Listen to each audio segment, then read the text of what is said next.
So this is going to be a comparison of 5 different kinds of whole bean coffee. We're big coffee drinkers. We drink a couple of pots every day, brewing from whole bean in a Bunn coffee maker. Just a real clear point.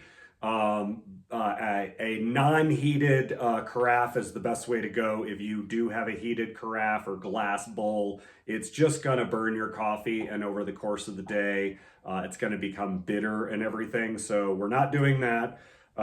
This is, again, whole bean coffee rather than pre-ground.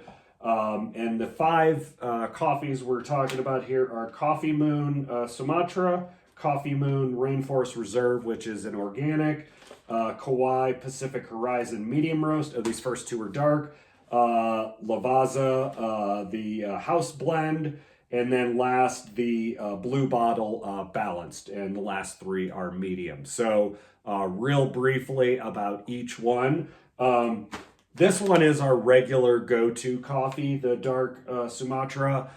It is very rich, very cocoa, really has a lot of flavor. It's definitely on the darker side. The beans are oily when you bring them out.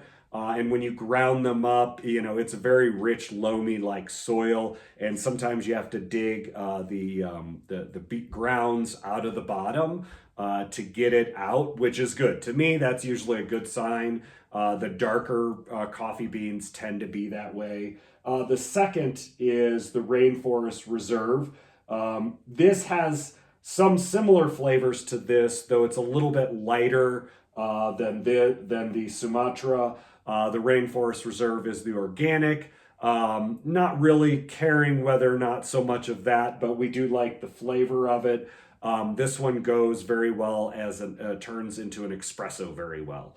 So I like that for that reason. The Kauai medium roast, like these 2, the beans are oily. The next 3, the mediums, they're all very dry. So when I'm pouring it out of the grinder, it all comes out right away. And I miss the oiliness of it. I feel like that's a sign that it doesn't have as much flavor. And these are mediums, so they are a lighter flavor than this.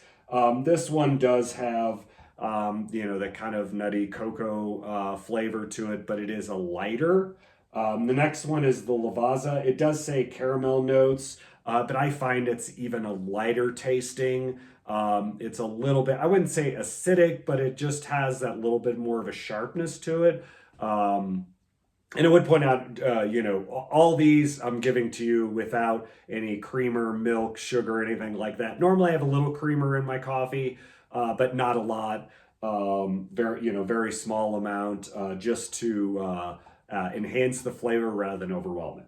And then the last one is the Blue Bottle, the balance that it says tasting notes, caramel, lemon, and cocoa. I don't really get the caramel or cocoa. Mostly I get that little like sharpness of the lemon, which honestly for me, and I think if people like a milder like tea-like coffee, it's probably very enjoyable. For me, I like a little bit darker. I want the coffee to have a nice body and flavor to it, kind of like drinking a red wine. I'd say, like, if we're talking red wine to white wine, it's in this, from here down to here. This is not probably a complete white wine per se, that kind of flavor, but that's definitely on the direction. And I would say overall for me, this is our go-to. But I don't mind any of them to here. I think the last 2 are not for me, which is fine. I think that's a palate, what you enjoy, what you like. I like dark chocolate, 85%. I like those kind of richer flavors. So these are going to be more appealing to me. If that's too much for you, if you like a very milky caramel or you like teas and stuff like that, then I think the Blue Bottle would probably be fine for you. So anyway, on a snowy day here in Colorado, that's my breakdown of the kind of 5 coffees, whole beans we've got right now, and what I think about each one of them.